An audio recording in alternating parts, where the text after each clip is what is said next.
بسم اللہ الرحمن الرحیم۔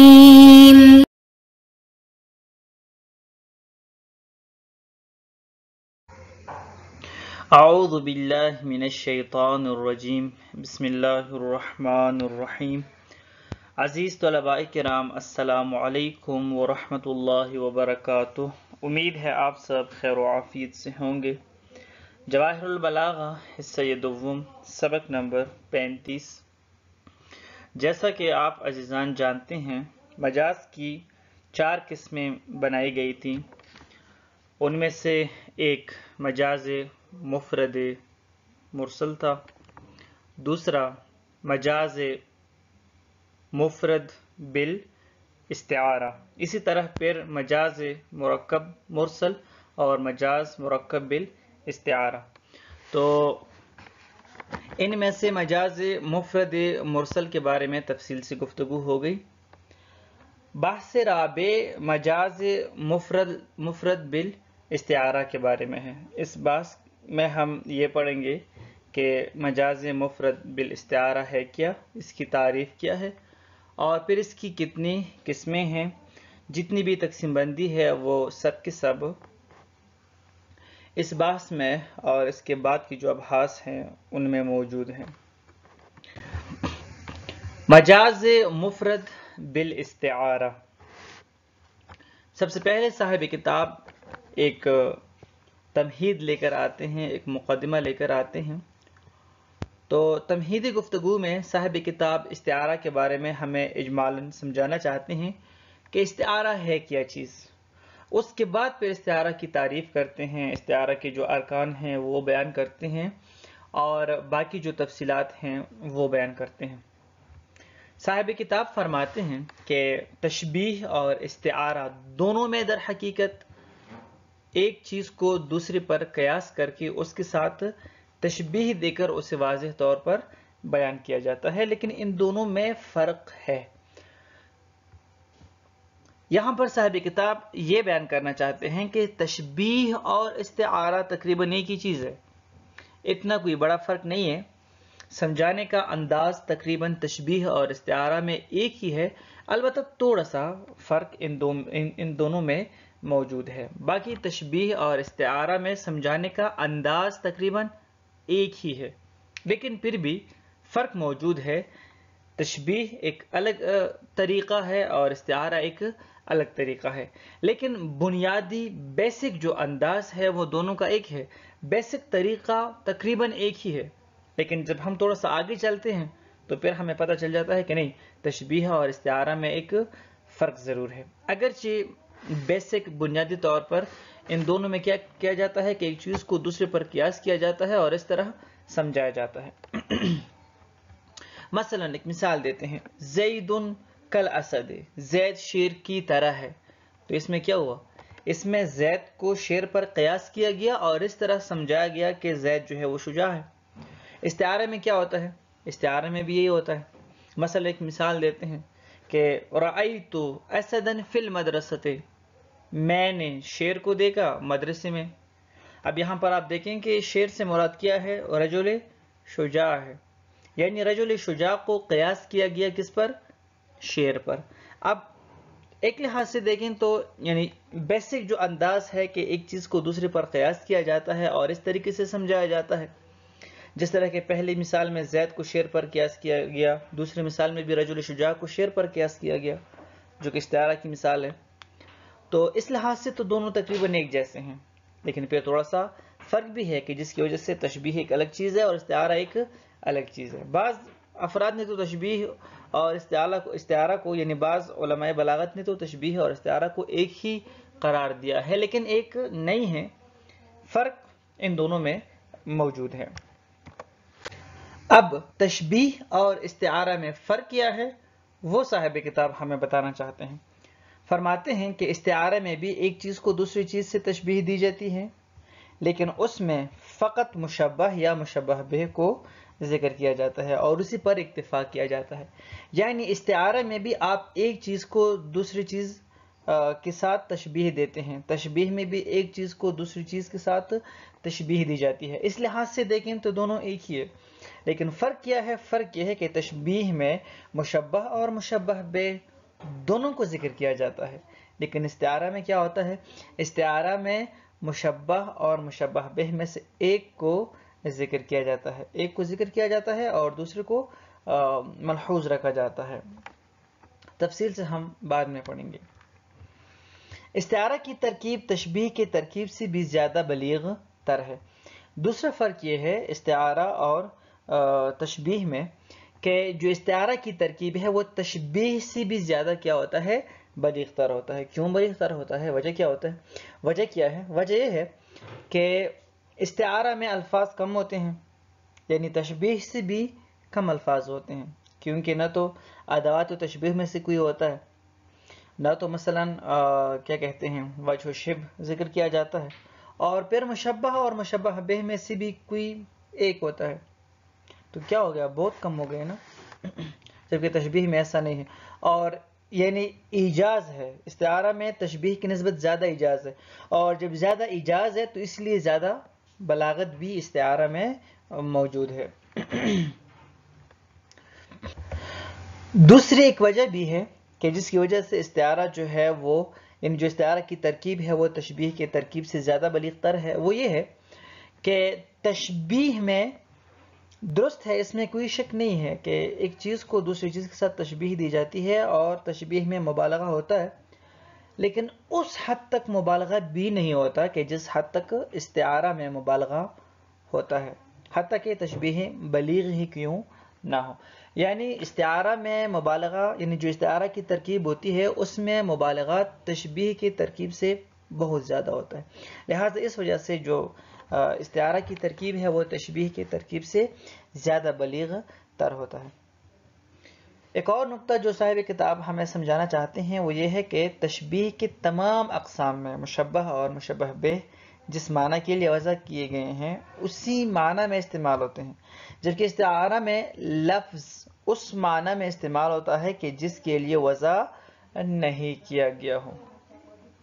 بات واضح ہے۔ بات یہ ہے کہ تشبیہ میں کیا ہوتا ہے؟ تشبیہ میں مشبہ ہو یا مشبہ بہ ہو، دونوں اب جس معنی کے لیے وضع کیے گئے ہیں اسی معنی میں ہی استعمال ہوتے ہیں، بس فرق صرف یہ ہے کہ تھوڑا سا اس میں مبالغہ ہوتا ہے۔ زید شیر ہے، یا مثلا زید شیر کی طرح ہے، اب اس میں کیا ہے؟ زید اپنے معنی میں استعمال ہوا ہے، شیر اپنے معنی میں استعمال ہوا ہے، لیکن یہ ہے کہ مبالغے کے پیش نظر کہ زید جو ہے شیر کی طرح شجاع ہے، یعنی زید کی شجاعت میں مبالغے کے پیش نظر یہ کہا گیا ہے۔ باقی مشبہ اپنے معنی میں استعمال ہوا ہے اور مشبہ بہ اپنے معنی میں استعمال ہوا ہے جس معنی کے لیے ان کو وضع کیا گیا ہے۔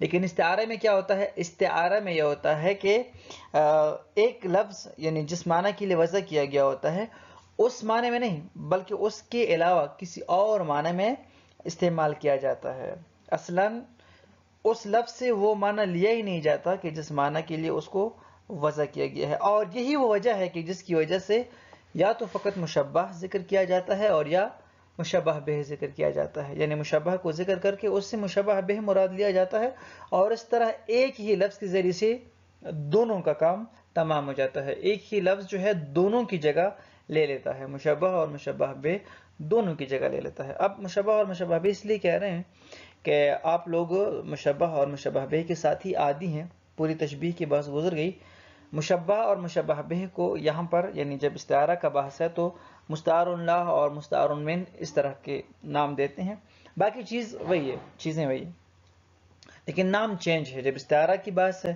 تو یہاں پر مستعار، مستعار من، مستعار اللہ یہ اصطلاحات ہوں گے، جبکہ تشبیہ میں کیا تھا؟ تشبیہ میں مثلا مشبہ، مشبہ بہ، ادات تشبیہ، وجہ شبہ وہ اصطلاحات تھے۔ مثلا ایک مثال دیتے ہیں کہ استعارہ میں یہ ہوتا ہے کہ ایک لفظ اپنے اصل معنی کے جس کے لیے اس کو وضع کیا گیا ہے اس کے بجائے ایک اور معنی کے لیے استعمال کیا جاتا ہے۔ مثلا رأیت اسدا فی المدرسہ، میں نے شیر کو دیکھا مدرسے میں، میں نے مدرسے میں شیر کو دیکھا۔ کیا مطلب میں نے مدرسے میں شیر کو دیکھا؟ اب یہاں پر کہنا کیا چاہتا ہے متکلم کہ میں نے مدرسے میں رجل شجاع کو دیکھا۔ اسد کو استعمال کیا گیا کس معنی میں؟ رجل شجاع میں، رجل شجاع کے معنی میں اسد کو لے کر آیا گیا، لیکن جس معنی کے لیے لفظ اسد وضع کیا گیا ہے اس معنی میں اسد کو استعمال ہی نہیں کیا گیا، بلکہ ایک ایسے معنی میں استعمال کیا گیا کہ جس کے لیے وہ وضع نہیں ہوا۔ لیکن تشبیہ میں ایسا نہیں ہوتا، زید شیر ہے یا زید شیر کی طرح ہے، تو اس میں کیا ہو گیا؟ اس میں یہ ہوا کہ فقط زید کی شیر کے ساتھ تشبیہ دی گئی ہے، اس کے علاوہ اور کچھ بھی نہیں ہے۔ زید اپنے معنی میں استعمال ہوا ہے، شیر اپنے معنی میں استعمال ہوا ہے۔ زید شیر کی طرح ہے، شیر اپنے اصلی معنی میں استعمال ہوا ہے، زید اپنے اصلی جو اس کا مصداق ہے اس میں استعمال ہوا ہے۔ اسی طرح مثلا زید شیر ہے، زید اسد، تشبیہ بلیغ، اس میں بھی ایسے ہی ہے، شیر اپنے معنی میں یعنی اسد اپنے معنی میں استعمال ہوا ہے، زید اپنے معنی میں استعمال ہوا ہے۔ ہاں کیونکہ تشبیہ ہے تو اس وجہ سے مبالغہ ضرور ہے، لیکن زید اپنے اصلی معنی میں استعمال ہوا ہے اور اسد اپنے اصلی معنی میں استعمال ہوا ہے۔ لیکن رأیت اسدا فی المدرسہ، اس میں لفظ زید کا استعمال ہی نہیں ہے، یا مثلا لفظ رجل شجاع کا استعمال ہی نہیں ہے۔ کیوں؟ کیونکہ جو اسد آیا ہوا ہے نا، اس نے دو کام کیے ہیں۔ کیا کام کیا ہے؟ اس نے دونوں کی جگہ کو پر کیا ہے۔ ایک تو اس لحاظ سے کہ کیا کہتے ہیں، یعنی یہ سمجھا گیا ہے کہ رجل شجاع مراد ہے، یعنی اسد اب اپنی اصلی معنی کے لیے نہیں آیا بلکہ ایک اور معنی میں استعمال ہوا ہے، اور اس طریقے سے یہ بھی ساتھ سمجھایا گیا ہے کیونکہ لفظ اسد آیا ہوا ہے تو پتہ چلتا ہے کہ اس سے مراد کون ہے؟ رجل، ایک ایسا رجل مراد ہے کہ جو شجاع بھی ہے۔ تو اب یہاں پر لفظ اسد کو لے کر آئے ہیں، مشبہ اور مشبہ بہ دونوں کا کام ایک ہی لفظ نے کیا ہے، دوسرے لفظ کے لانے کی ضرورت ہی نہیں ہے۔ وہ اصلی معنی ہم کیوں نہیں لے سکتے؟ وہ اصلی معنی ہم اس لیے نہیں لے سکتے کیونکہ قرینہ ساتھ موجود ہے۔ رأیت اسدا فی المدرسہ، اب مدرسے میں اسد کیا کرتا ہے؟ جو حقیقی اور اصلی اسد ہے، شیر ہے، وہ کیا کرتا ہے مدرسے میں؟ وہ تو کچھ بھی نہیں کرتا نا مدرسے میں۔ اور جب یہ کہا گیا کہ میں نے مدرسے میں شیر کو دیکھا تو اس کا مطلب یہ ہے کہ کوئی رجل شجاع اور کسی بہادر کو دیکھا ہوگا اس نے۔ عبارت کی طرف آتے ہیں، باقی فقط تمہیدی گفتگو آج کرتے ہیں، اس میں کوئی مشکل نقطہ نہیں ہے۔ المبحث الرابع فی المجاز المفرد بالاستعارہ، بحث رابع مجاز مفرد بالاستعارہ سے متعلق ہے۔ تمہید، سبق ان التشبیہ من طرق دلت علیہ طبیعہ لإيضاح امر يجهله المخاطب بذكر شيء آخر معروف عنده ليقيسه عليه، وقد نتج من هذه النظرية نظرية أخرى في تراكيب الكلام ترى فيها ذكر المشبه به أو المشبه فقط، وتسمى هذه بالاستعارة۔ فرماتے ہیں کہ جیسا کہ آپ جانتے ہیں، پہلے گزر گیا کہ وہ طریقے کہ جن کے ذریعے سے ایک انسان دوسرے انسان تک مطلب پہنچاتا ہے، اور طبیعت انسانی جس کے اوپر دلالت کر رہی ہوتی ہے، یعنی نفس انسان، طبیعت انسان جن طریقوں کو پسند بھی کر رہا ہوتا ہے کہ اگر اس طریقے سے یہ مطلب مخاطب تک پہنچایا جائے تو بہتر ہے، ان میں سے ایک تشبیہ بھی ہے۔ اور تشبیہ کیوں لایا جاتا ہے؟ اس لیے تاکہ جو مخاطب ہے اس کے لیے یعنی اس کو ایک ایسی چیز سمجھائی جائے، ایک ایسا مطلب سمجھایا جائے کہ جس کے بارے میں وہ جاہل ہے۔ اور انداز کیا ہوتا ہے تشبیہ میں سمجھانے کا؟ انداز یہ ہوتا ہے کہ ایک چیز کو دوسری چیز پر قیاس کیا جاتا ہے، ایک چیز کو دوسری چیز کی طرح قرار دیا جاتا ہے، اور اس طرح ایک مطلب سمجھایا جاتا ہے اس چیز کے بارے میں، ایک بات، اور اس کے اندر جو صفت ہوتا ہے، اس کے اندر جو صفت موجود ہوتا ہے اس کے بارے میں مخاطب کو سمجھایا جاتا ہے۔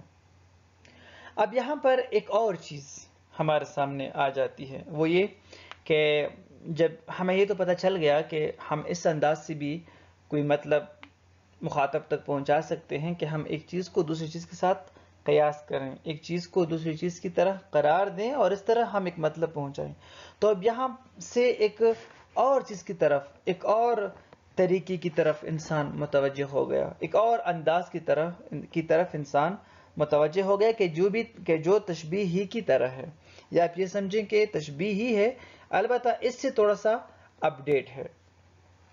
ایک اور نظریہ انسان نے دیا سمجھانے کا کہ ہم اس انداز سے بھی سمجھا سکتے ہیں کہ ہم ایک چیز کو دوسری چیز کے اوپر قیاس بھی کریں، البتہ وہ تشبیہ بھی نہ ہو۔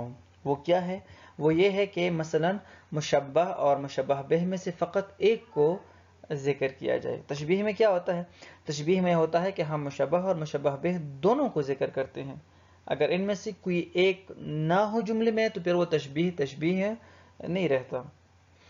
لیکن استعارہ میں کیا ہوتا ہے؟ استعارہ میں یہ ہوتا ہے کہ یہ تشبیہ سے بھی ایک اپڈیٹ طریقہ ہے، تشبیہ سے بھی ایک آگے کا انداز ہے، اپڈیٹڈ انداز ہے، جدید انداز ہے کہ ہم مشبہ اور مشبہ بہ میں سے ایک کو ذکر کرتے ہیں اور بس اسی پر ہی اکتفا کرتے ہیں اور ایک مطلب سمجھا دیتے ہیں، اور اس کو کیا کہا جاتا ہے؟ استعارہ کہا جاتا ہے۔ وَقَدْ جَاءَتْ هَذِهِ التَّرَاقِيبُ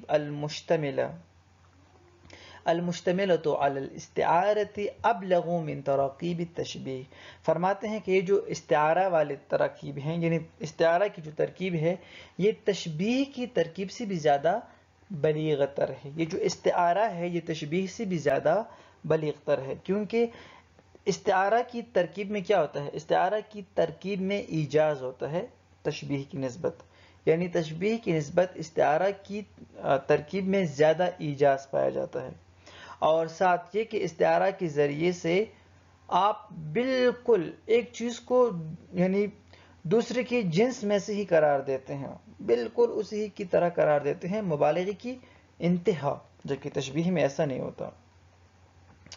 وَأَشَدُّ وَقْعًا فِي نَفْسِ الْمُخَاطَب۔ دوسری بات یہ ہے کہ جو استعارہ ہے یہ مخاطب کے نفس کے اوپر زیادہ اثر انداز ہوتا ہے اور اس کے نفس میں زیادہ اثر کر جاتا ہے، اور استعارہ کی جو ترکیب ہے وہ تشبیہ سے بھی زیادہ مخاطب کے لیے پسندیدہ ہے، لأنه كلما كانت داعية إلى التحليق في سماء الخيال كان وقعها في النفس أشد ومنزلتها في البلاغة أعلى۔ کیوں؟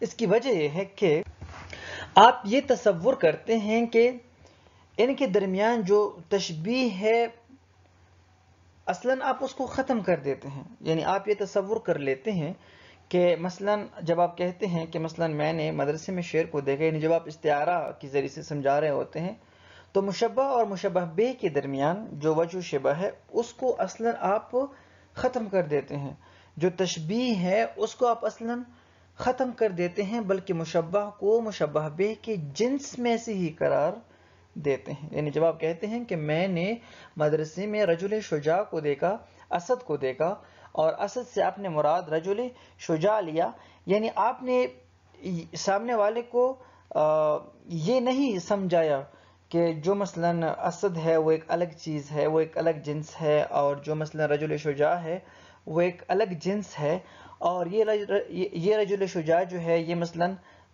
شیر کی طرح زیادہ جو ہے مثلاً شجاع ہے۔ نہیں، آپ نے نہیں سمجھایا، بلکہ آپ نے یہ سمجھایا کہ یہ جو رجل شجاع ہے یہ واقعاً حقیقت میں سمجھو کہ شیر ہے، اور شیر ہی کی طرح شجاع ہے، شیر کی شجاعت میں ہے اور اس کی شجاعت میں کوئی فرق ہی نہیں ہے، اور شجاعت کے حوالے سے دونوں ایک ہی جنس کے ہیں۔ تو اب آپ خود دیکھیں کہ اس لحاظ سے جب آپ دیکھتے ہیں تو وہ جو تشبیہ ہے نا وہ بھی سمجھو کہ درمیان میں سے ختم ہو گیا۔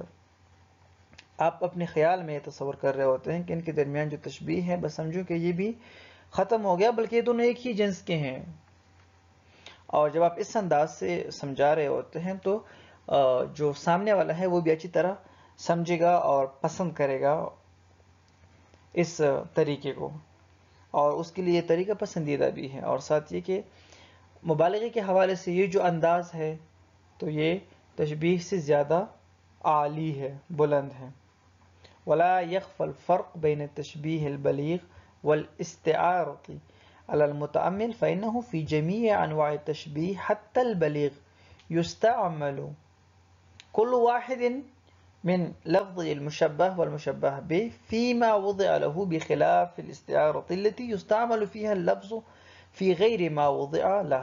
فرماتے ہیں کہ اس میں کوئی شک نہیں ہے کہ اگر آپ کہتے ہیں کہ بھئی تشبیہ بلیغ، چلو تشبیہ کے بقیہ انواع سے تو استعارہ زیادہ مثلا ابلغ ہے، لیکن تشبیہ بلیغ کا کیا کریں؟ تو فرماتے ہیں کہ نہیں، تشبیہ بلیغ سے بھی استعارہ جو ہے زیادہ بلیغ تر ہے. اس کی وجہ کیا ہے؟ اس کی وجہ یہ ہے کہ تشبیہ کی جتنی بھی انواع و اقسام ہے، حتیٰ کہ تشبیہ بلیغ، اس میں کیا ہوتا ہے؟ مشبہ اپنے معنی میں استعمال ہوتا ہے، مشبہ بہ اپنے معنی میں استعمال ہوتا ہے. مشبہ کو جس معنی کے لیے وضع کیا گیا ہے وہ اپنے معنی میں استعمال کیا گیا ہوتا ہے، اور مشبہ بہ کو جس معنی میں وضع کیا گیا ہے وہ اپنے معنی میں استعمال ہوتے ہیں. لیکن استعارہ میں کیا ہوتا ہے؟ استعارہ میں یہ ہوتا ہے کہ آپ ایک ایسے لفظ کو استعمال کرتے ہیں ایک ایسے معنی میں کہ جس کے لیے وہ وضع نہیں کیا گیا. یعنی آپ ایک لفظ کو اس معنی کے لیے استعمال کرتے ہیں کہ جس کے لیے وہ وضع نہیں کیا گیا، اور اس طرح اس انداز سے آپ کیا کرتے ہیں؟ ایک لفظ کو استعمال کر کے مشبہ اور مشبہ بہ دونوں کی جگہ کو پر کر لیتے ہیں، اور پھر دوسرے کی ضرورت نہیں رہتی. تو لہٰذا تشبیہ بلیغ سے بھی زیادہ کیا ہے؟ استعارہ ابلغ ہے، اور تشبیہ بلیغ میں اور استعارہ میں بھی فرق موجود ہے. والسلام علیکم ورحمۃ اللہ وبرکاتہ.